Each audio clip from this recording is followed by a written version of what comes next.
Product that was invented in England, I think in the 1870s. And it was like a very early plastic, is what it was. It was stiff, it was somewhat moisture resistant, although not completely.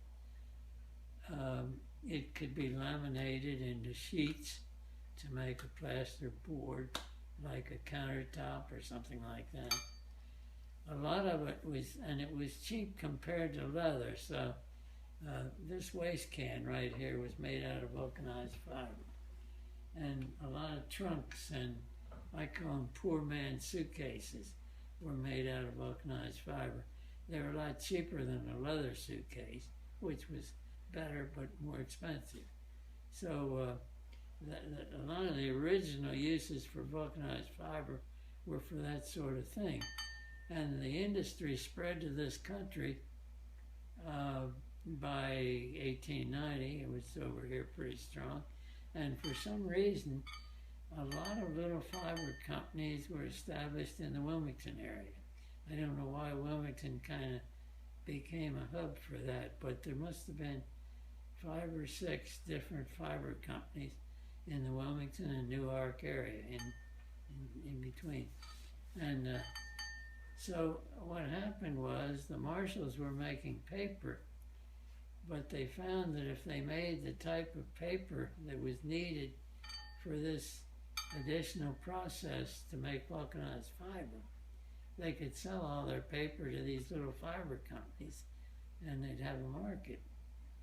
And it happened that these little fiber making process to bond the sheets together, and when the residue was washed out and all, it just went down the stream originally. Then about, I'd say, 40 years ago, the environmental people got on them, and they had to put in a big treatment plant here in the meadow. And so they treated it and tried, I guess, got all the harmful stuff out of it, and then what was left was pumped into the county sewer over here, and didn't no longer went into the creek. So it hadn't been pumped into the creek for a long time, but it was for many years. But also, not only what went in the creek, but what went in the ground all around the mills. You know, they weren't careful in the old days. They didn't think there was any problem with it, and so it soaked into the soil and all that. And today's people, being very environmentally conscious, you know, that all has to be cleaned up before the land can be reused. So that's what's they're in that process now. As they tear down buildings, it's taking longer.